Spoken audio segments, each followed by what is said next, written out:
Bienvenue dans Expat et compagnie, le podcast qui explore les histoires de ceux qui ont choisi de quitter leur pays d'origine pour partir à la découverte du monde et vivre de nouvelles aventures. À travers des témoignages uniques, ce podcast vous emmène au cœur de l'expatriation.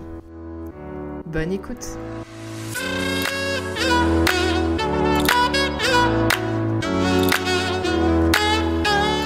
Bonjour Axel et bienvenue dans le podcast Expat et compagnie. Axel, je te demanderai de te présenter à nous dans un premier temps. Bonjour Clotilde, je m'appelle Axel, j'ai 26 ans. Je viens d'un petit village dans l'Isère qui s'appelle Chélieu, en France. Et ça fait 3 ans que je suis installé au Mexique. Je suis chef de projet pour des entreprises qui veulent se développer à l'étranger. D'accord, chef de projet pour des entreprises qui veulent se développer à l'étranger. Est-ce que c'est ton travail qui t'a amené au Mexique la première fois ou est-ce que c'était le hasard? Est-ce que tu peux nous en parler un petit peu? C'est ça, je viens pour une opportunité professionnelle. Je suis arrivé il y a donc bientôt 3 ans. On peut dire que c'est le hasard, la destination finale qui est le Mexique, parce que ça vient en particulier de l'opportunité. Je cherchais à ce moment-là un peu dans n'importe quel pays qui pouvait être sur un autre continent. J'avais cette envie de voyager. Et le Mexique est venu à moi. Et après moi, je suis arrivé au Mexique. D'accord, le Mexique est venu à toi. Ok, très bien. Où est-ce que tu es exactement au Mexique? Alors, je vis dans la petite ville de Zihuatanejo, dans l'état de Guerrero. D'accord. Sur la côte pacifique. Ok, et pour les gens qui n'ont pas du tout d'idée de la géographie du Mexique, donc on va déjà rappeler que le Mexique est un pays d'Amérique, un pays très grand, très peuplé. Combien d'États? Très très grand. Ouf, là tu me prends de court, combien d'États, mais je dirais plus d'une vingtaine, mais on parle pas des mêmes États comme des départements français, hein. C'est des États qui, principalement ceux du Nord, ils ont une très très grande... ils sont très très très grands, pardon.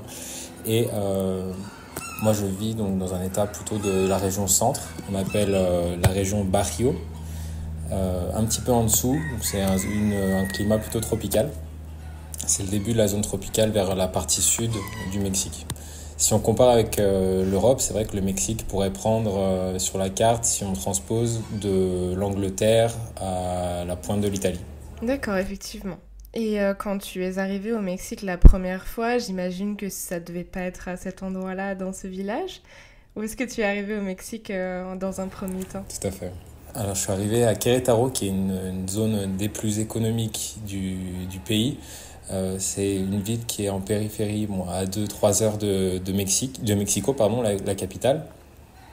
Ici, c'est vrai qu'on révise un peu notre notion des distances parce qu'ils disent que c'est à côté, mais il faut compter toujours 2-3 heures pour arriver à l'autre plus grande ville. Et Querétaro, c'est un petit peu un hub des entreprises françaises qui veulent se développer à l'étranger. Il y a d'autres villes comme Puebla qui est un peu le hub allemand et par exemple Aguascalientes pour le hub japonais par exemple. Il y a certains investissements qui ont été favorisés pour certaines destinations à un moment donné. Et Querétaro, c'est une des zones les plus développées pour l'industrie qui développe des composants et des assemblages pour l'automobile, pour toute l'Amérique du Nord. D'accord. Mais alors tout ça, ça ne nous dit pas qu'est-ce qui t'a amené concrètement au Mexique et... Oui, tout à fait. Là, on vient au sujet. Alors moi, en fait, j'ai toujours eu cette envie de connaître une autre culture, d'apprendre de nouvelles langues. Depuis que je suis avec mes copains à l'université, principalement, on se dit on va partir ensemble. Et bon, l'opportunité est venue pour moi. Ensuite, j'ai eu un autre copain qui est venu me rejoindre dans une autre ville au Mexique. Mais voilà, c'était cette envie depuis le début de pouvoir partir, découvrir un autre pays, une autre culture et apprendre une nouvelle langue. Ouais, tu dirais que c'était un désir profond en toi de partir. Tu savais qu'un jour tu quitterais la France, mais est-ce que tu savais que tu allais vivre à l'étranger pendant un certain temps ou tu t'étais plus dit que tu allais voyager par exemple, découvrir vraiment les cultures avant de te dire complètement oui, je vais vivre au Mexique, je vais m'installer? C'est ça, non. Non, pas du tout. Mon projet initial, c'était vraiment de partir 1 an pour visiter un maximum, voyager, vraiment ouvrir grand les yeux et faire le plein de cette aventure et bien sûr rentrer parce que je suis toujours et j'ai toujours été très proche avec ma famille. Je m'imaginais pas vivre loin d'eux, par exemple pour ces 3 ans. Et je voyais d'autres expats français que j'ai rencontrés ma première année qui étaient là depuis 2-3 ans et je me disais mais c'est quand même bizarre, moi j'ai juste envie de rentrer au bout d'un an, ok je vais juste profiter cette première année et puis pour le moment je me projetais que sur un an. D'accord. Et aujourd'hui, tu es expatrié au Mexique depuis 3 ans. On va parler un petit peu culture. Première question, est-ce que tu parlais espagnol en arrivant? Alors pas du tout. Avec la France, c'est vrai qu'on a de la chance d'avoir un système d'éducation assez développé et moi j'avais malheureusement choisi l'italien au collège. Et donc, par contre, j'avais développé un super bon niveau d'italien, ce qui m'a aidé quand je suis arrivé au Mexique. J'ai eu en fait cette confiance de la part de mon employeur. Il m'a dit, bon, ils m'ont dit, tu pars au Mexique pour cette opportunité, on a confiance en toi, tu vas pouvoir apprendre rapidement. Je me suis dit, bah allez, c'est bon, avec plein de motivation, je vais apprendre. J'ai pris seulement la première semaine 20 heures de cours intensifs de ma propre poche. Je me suis dit quand même, il faut que j'arrive avec des bases à l'entreprise. Donc la première semaine, quand je suis arrivé, j'étais vraiment totalement dans le jus, je ne comprenais pas grand-chose. Le matin, j'avais 4 heures de cours. Dans le centre historique de Querétaro. Et ensuite, j'allais dans la zone industrielle l'après-midi travailler et commencer à connaître mes collègues, appliquer directement. Et donc c'était totalement l'immersion, ce qui m'a permis d'apprendre très rapidement l'espagnol. Même si j'avais qu'une semaine de cours, l'italien m'a aidé pour comprendre, facilement transposer. Avec le français, on a de la chance aussi, c'est la même structure avec l'espagnol. Il y a juste à changer 2-3 mots. Bien sûr, il y a des mots qu'il faut totalement remplacer. Mais c'est assez facile. En tout cas, moi, j'ai cette facilité avec les langues, c'est vrai, depuis un petit peu, toujours depuis que j'ai appris l'anglais à l'école. Et j'ai appris, on va dire, j'ai été indépendant au niveau personnel pour me débrouiller sur les choses pratiques de la vie au bout d'1 mois et demi, 2 mois. Et au niveau de l'entreprise, j'ai réussi à être indépendant au bout de 4-5 mois, je dirais. Oui, et puis en immersion totale, donc tu avais que des collègues espagnols, tu avais que des collègues mexicains qui parlent espagnol pour apprendre. Et en termes de relationnel au travail, est-ce que ça s'est bien passé? Est-ce que tu dirais que les Mexicains ont été accueillants? Ben justement, c'était le défi. Le Mexique, c'est un pays en fait où les Mexicains sont très chaleureux. Faut s'imaginer un petit peu comme les Espagnols du Sud ou les Italiens du Sud, très, très chaleureux, très accueillants. Maintenant, il y avait un certain contexte, il fallait pas forcément. Enfin, j'étais quand même le nouveau qui arrivait. Les employés étaient un peu surpris. En plus, j'arrive avec mon statut d'expatrié, c'est-à-dire avec un contrat français, avec un peu plus de droits qu'eux, en étant un peu plus payé qu'eux, alors que j'étais un petit peu le jeune, nouveau, arrivé sans expérience. Alors, il fallait totalement que j'assure en fait cette transition brusque au Mexique en étant accepté. Donc, c'était primordial d'apprendre la langue pour moi, pour pouvoir totalement me faire copain avec eux, quoi. Et ça s'est fait d'une manière très très naturelle. Je suis super content. Ça a été, on va dire, le grand succès de cette transition au Mexique pour moi. Et aujourd'hui, est-ce que tu dirais que tu te sens intégré au Mexique? Alors oui et non, parce que je commence à ressentir, certains expats m'ont parlé du syndrome de l'étranger, où en fait, quand tu es dans un autre pays, oui, tu es quand même intégré. J'ai des copains mexicains, tout ça. Mais tu te sens pas vraiment toujours à 100% là où tu devrais être. Et des fois, quand je rentre en France, on m'appelle le Mexicain, ou quand j'étais aux États-Unis, l'Américain. Donc je me sens pas forcément toujours, même si je rentre en France, je me sens pas forcément toujours là où je sais pas, là où j'appartiens. Mais j'ai l'impression que c'est un petit peu la chose à laquelle s'adapter quand on est expat. Je sais pas ce que tu en penses. Ben, ça dépend aussi comment tu t'imprègnes ou pas de la culture du pays. Alors, quand on pense Mexique, moi je pense tacos, je pense piñatas, des grands chapeaux, je pense un peu fiesta. Maintenant, c'est peut-être pas du tout le cas. En tout cas, la musique, je pense, moi, m'attirerait. Ce que j'ai en tête de leur cuisine aussi m'attirerait. Je pense que c'est plus Ouais, est-ce que tu te nourris de cette nouvelle culture? Est-ce que tu t'en imprègnes plus que ta culture française? Je pense pas. Je pense que c'est un peu un moment de vie que tu as là et ça n'empêche pas que tu puisses un peu te sentir mexicain de temps en temps et tu restes profondément français, mais... Ouais, c'est exactement ça. C'est pas exactement. C'est pas forcément remplacer mon identité française, c'est dupliquer en fait plein d'identités différentes. C'est vrai que je me suis approprié cette culture mexicaine. Ça, pour moi, c'est une expérience additionnelle. Ça enrichit ce que je connais déjà de la France. Et depuis que je suis au Mexique, je vais vraiment dans le détail sur ce que je veux découvrir. Et quand je rentre en France, j'essaye d'appliquer le même principe, de rentrer en France et de prendre le temps de voyager à des endroits pas loin de chez moi où je suis jamais allé alors que c'est juste à côté. Alors que le Mexique, j'essaie de voyager tous les week-ends. Je connais plus le Mexique que la plupart des Mexicains, je pense. Et la France, tu vois, j'aimerais appliquer aussi à la France quand je pourrais rentrer en France. Mm. Et tu nous parlais de belles découvertes. Quelle découverte as-tu faite au Mexique? On parle de voyage là, on parle de destination. Ouais, ça peut être la découverte d'une très belle destination ou autre chose. Ok. Alors, le Mexique, on va dire, il y a plusieurs types de découvertes. Là, au niveau, on va dire, destination en premier lieu, le Mexique, on va dire il y a plusieurs zones qui sont bien distinctes en termes de découvertes à faire. Il y a la zone coloniale, qui est plutôt la zone centrale du Mexique, autour de la capitale, Ciudad de México. Plusieurs villes, en fait, qui sont entre culture mexicaine, préhispanique, et espagnole, quand les Espagnols sont arrivés et ont développé cette culture espagnole aussi au Mexique. Ce qui fait qu'il y a des villes coloniales magnifiques, absolument sublimes, dans ce paysage assez aride, assez semi-désertique, dans les montagnes. Je pense par exemple à la ville de Guanajuato, qui est une ville absolument majestueuse dans les montagnes. Ça vaut le détour, plein de couleurs et beaucoup de festivals et de festivités. Il y a une université super dynamique là-bas. Ouais. Bon, après, c'est vrai qu'on a la partie de la zone montagneuse. Je pense particulièrement à la zone de Puebla. C'est un état où il y a principalement des volcans éteints ou actifs. Et c'est super à voir et aussi à expérimenter parce qu'il y a beaucoup de sentiers de randonnée qui sont ouverts. Moi, j'ai eu la chance de faire les 3 volcans et anciens volcans les plus hauts du Mexique. La Malinche, l'Iztaccíhuatl et le Popocatépetl.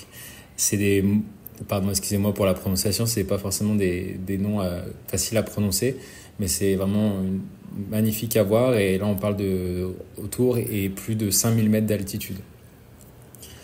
Mais vu qu'il n'y a pas forcément de climat, on va dire, froid, on est aidé par les vents qui viennent du Pacifique et de l'Atlantique, ce qui fait que c'est des montagnes quand même assez accessibles, même s'il fait froid, c'est pas l'alpinisme extrême qu'on connaît en Europe, quoi. Donc moi j'ai toujours été fan de randonnée, on va dire de balade dans la montagne, vu que je viens des Alpes. Donc c'est vrai que j'ai trouvé mon bonheur aussi ici, transposable. Et il y a une troisième partie qui est plutôt la zone des côtes, avec bien sûr la péninsule du Yucatan qui est totalement un autre Mexique. Je pense qu'on peut dire que c'est un autre Mexique avec une culture qui est d'un autre peuple préhispanique, qui est le peuple maya, avec d'autres vestiges archéologiques, notre culture, on va dire, et des nouveaux paysages avec plutôt la zone des flamants roses, des crocodiles, des baleines. Et là, actuellement, je suis sur la zone Pacifique. On pourrait dire que il y a une ressemblance. Après, l'océan Pacifique, c'est quand même propre à lui-même. C'est des côtes qui sont un peu différentes et j'aime beaucoup aussi cette zone-là. Donc, actuellement, je vis sur la côte Pacifique. Voilà, pour la partie destination, c'était ça. Et après, tu avais mentionné la partie plus culturelle. Alors, je suis tombé amoureux du Mexique, moi, parce que c'est quand même culturellement très, très riche et chaleureux. Je me rappelle en particulier du moment où j'ai réalisé, waouh, c'est totalement une autre culture en termes de festivité. Les gens dansent dans la rue enfin, du jeudi au dimanche, le soir, ça danse dans la rue, sur la place Ah ouais. principale. C'est quelque chose de complètement différent, en tout cas de moi, de ce que je connais de la France. Ça C'est peut, pas un cliché alors. ça peut arriver en France, mais c'est vrai que c'est pas un cliché au Mexique. Ça danse. Alors ici, ça danse pas mal la cumbia, la salsa, qui est une influence de Cuba, de Magnifique. Colombie, tout ça, et la bachata. Mais Ouais. du coup, c'est vrai que c'est ouvert à tout le monde, c'est très familial. Il y a des enfants qui dansent, c'est super à vivre, quoi. Et donc moi, j'étais totalement un fan Ouais. d'aller voir en premier lieu les gens danser. Et puis petit à petit, je me suis pris au jeu et j'ai dansé. Et puis là, actuellement, la danse fait partie de ma vie aussi au Mexique. C'est quelque chose que j'avais pas développé en France et Ah maintenant oui. je suis danseur de salsa, on va dire intermédiaire. Cumbia bachata aussi. Superbe. Salsa cubaine alors. Salsa cubaine, après, bon, il y a d'autres types de salsa, tu peux les danser aussi, comme la salsa de groupe colombien qui est très développée. Et puis le Mexique a plutôt. Tu danses en rueda? Je danse en rueda, alors ça, c'est vraiment la salsa cubaine. Mais oui, je danse en salsa en rueda, et ça, c'est tout à fait cette partie-là très festive, très en groupe dont je te parle. On voit ça sur les places principales. Oui, je vois très très bien. Pour ceux qui connaissent Tu ne pas. le sais pas, mais tu parles à une danseuse de salsa Ah, également. génial. Bon, bah écoute, on va devoir aller danser dans un club de salsa en Allemagne. Allez. Super. Bah, pour nos invités, je suis expatriée en Allemagne, c'est pour ça qu'il me dit ça. Et pour aussi situer la rueda, c'est une danse de groupe où en fait on danse la salsa mais tous ensemble en ronde. Donc on peut être jusqu'à 10-15 personnes et en fait on passe nos partenaires suivant des passes bien coordonnées. Et donc ça demande un peu de technique. Au début c'est difficile. Mais une fois après, on va dire, un peu plus d'expérience d'entraînement, c'est vraiment sympa, c'est une expérience de groupe.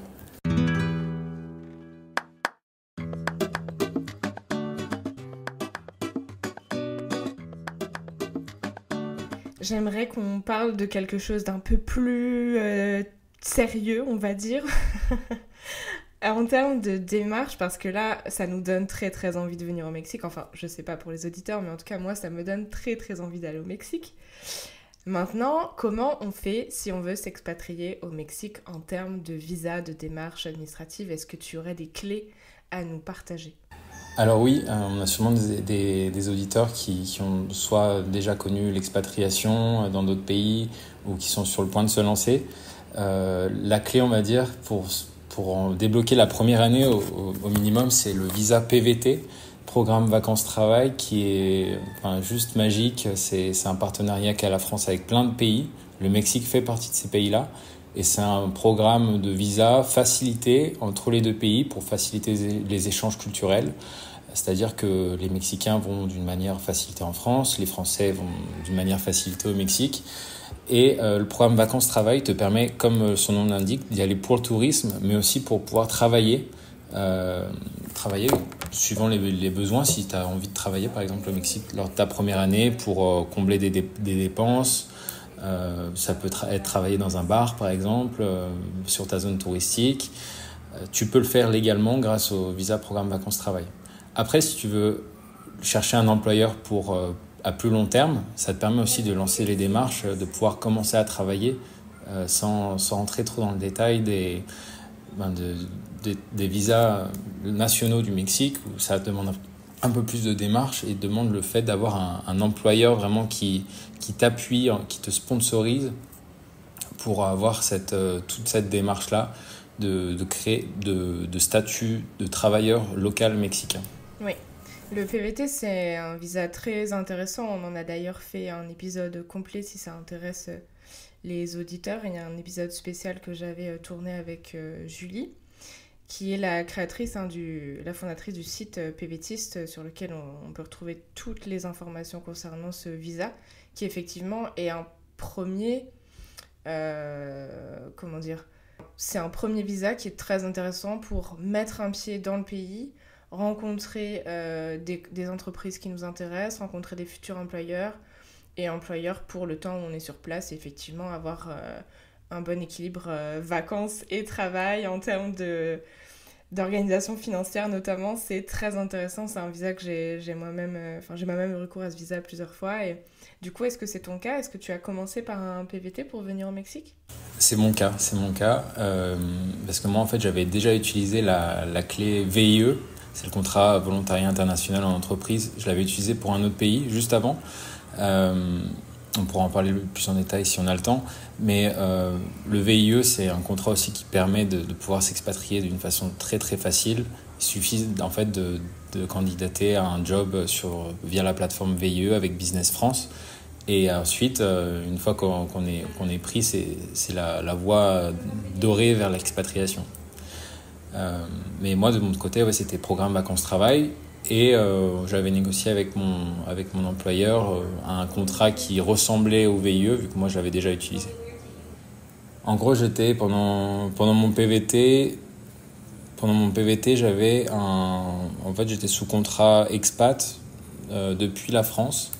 C'était un petit peu une chance que j'ai eue. L'entreprise a fait l'investissement. C'est vrai que de moins en moins d'entreprises le font, que ce soit en format expatriation, parce que ça a quand même un coût par rapport au contrat VIE qui est subventionné. Et moi, du coup, cette première année, je suis passé en contrat d'expatriation depuis la France. Et la deuxième année, vu que l'entreprise souhaitait ne pas continuer avec le contrat expat et plutôt passer en contrat local, je suis passé en contrat local. Alors là, c'est les démarches administratives pour passer légalement en tant que travailleur mexicain. Et j'ai fait ça pendant 1 an. Et ensuite, pendant cette année, en tant que travailleur local mexicain sous droit mexicain, moi, je me suis rendu compte des conditions de travail aussi au Mexique. Bien sûr, je m'en étais rendu compte lors de ma première année. On a quand même une grande différence en termes de droit du travail acquis en France et celui acquis au Mexique. Je me suis rendu compte qu'au Mexique, on est quand même les travailleurs qui travaillent pour des projets aux États-Unis, au Canada. C'est un équilibre vie pro, vie perso qui est très, très déséquilibré. On travaille beaucoup au Mexique. Les travailleurs mexicains travaillent beaucoup. Ils avaient seulement, quand je suis arrivé il y a 3 ans, seulement 6 jours de vacances légaux. C'est passé à 12 la deuxième année. Donc en comparant avec les 25 français, plus tout ce qui est RTT, congés, jours fériés, c'est très très peu. Ça fait un petit changement. Et on additionne à ça le fait que les semaines de travail étaient de 48 heures. Je crois que c'est passé à 46. Donc c'est des grosses semaines. En comparant à la France, par exemple, 35 légalement. Bien sûr, les cadres travaillent, on va dire 40, 45 heures, mais c'est très flexible. Ici, non, c'est légal, 48 heures, donc les employeurs sont libres de pouvoir imposer ça à leurs travailleurs. Et on peut dire que le Mexique, je me souviens d'un diagramme que j'ai vu, c'est le pays proportionnellement où on travaille le plus et en étant le moins payé. Moi, j'ai eu la chance de pouvoir faire jouer en fait le fait que je sois européen et d'avoir un petit peu des attentes de contrat avec un salaire européen. Mais sinon, c'est pas forcément un pays pour lequel je recommande de travailler en tant qu'employé local. C'est pour ça que lors de ma deuxième année sous forme de contrat local, j'ai fait le choix de proposer à mon employeur de pouvoir créer ma propre société en tant qu'entrepreneur et de pouvoir continuer à travailler sur certains projets support, on va dire, à l'activité principale de l'entreprise, sur lesquels je pouvais les aider. Ce qui me permet aujourd'hui d'être beaucoup plus flexible et de lancer un mode de vie plutôt nomade, digital nomade comme on le dit actuellement. D'accord, donc tu es fiscalement rattaché à la France. À la France, exactement. Et donc tu as des droits de français. Et tu peux jouir de la qualité de vie mexicaine. C'est ça. J'ai bien résumé. Exactement, c'est tout à fait ça. C'était toute une transition cette année, mais pour le moment, ça se passe très bien. Et alors du coup, on a parlé en début d'interview de la France et de la distance avec tes proches. Et justement, là, je rebondis, on parlait d'équilibre vie professionnelle, vie personnelle.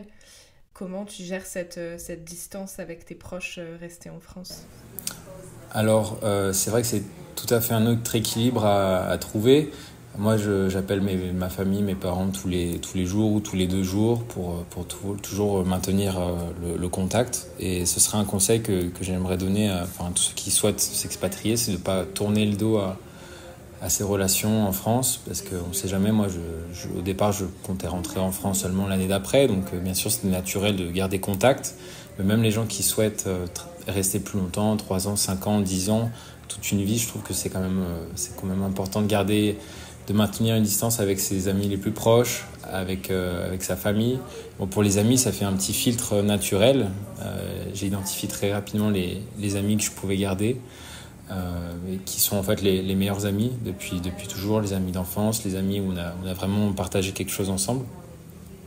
Et donc moi, j'essaye de les appeler assez souvent. Je me suis fait un petit programme pour appeler, pour reprendre des nouvelles.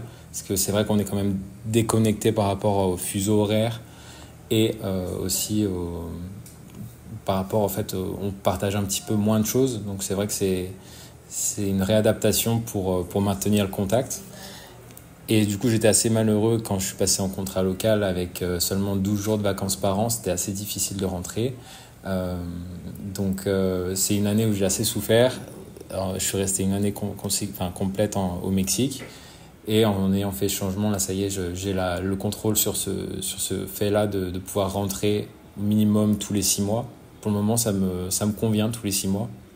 Je rentre 3 semaines, 1 mois tous les 6 mois, et ça me permet de refaire le plein complet avec mes amis du coin et ma famille. D'accord, ok, donc tu as trouvé ton petit équilibre. C'est ça.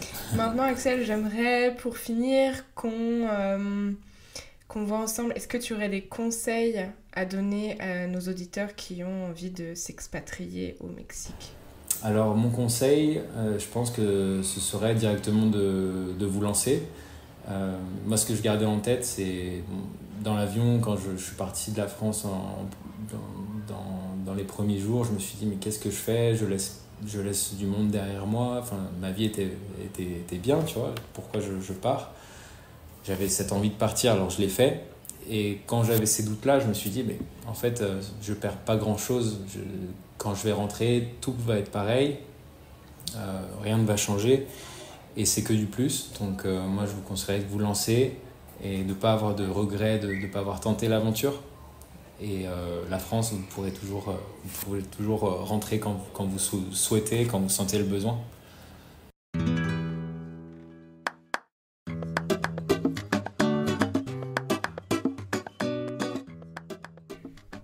Nous allons passer, Axel, à la petite interview dans l'interview. Quel est ton endroit préféré dans le monde? C'est difficile parce que je commence à en connaître quand même 2-3 qui sont pas mal et qui sont quand même assez bien placés sur le podium. Mais je vais en sélectionner un qui en fait a été l'endroit où j'ai réalisé que je voulais avoir une vie d'expatrié durant les prochaines années, qui est le parc national Pictured Rocks dans l'état du Michigan aux États-Unis.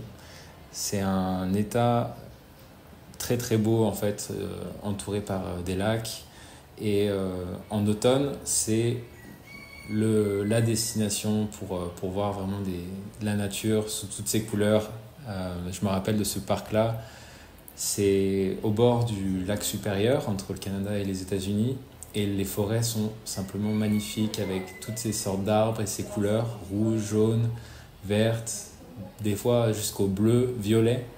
Donc c'est assez multicolore. J'ai de très bons souvenirs dans ce parc-là.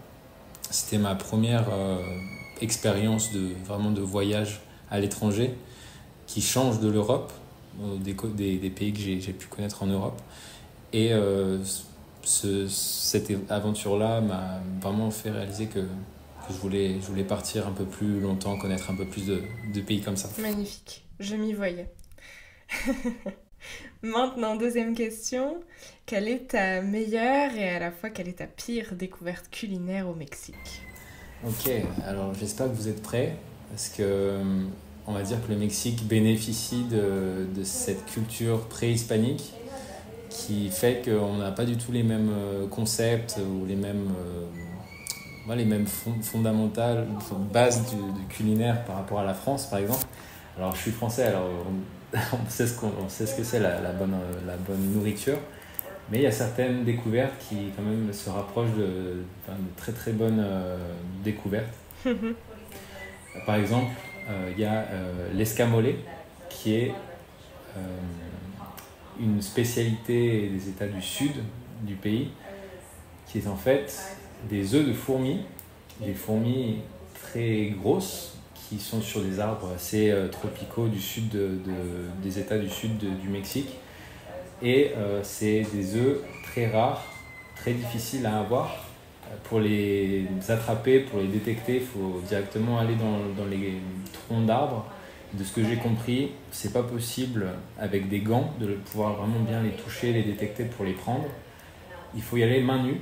Seulement, c'est des fourmis qui sont piquantes, qui sont exotiques. C'est des fourmis qui piquent, fourmis rouges. Et donc, c'est pour ça que le prix est très cher dans les restaurants. Mais franchement, ça vaut le détour si vous faites un voyage au Mexique, demandez les escamolés.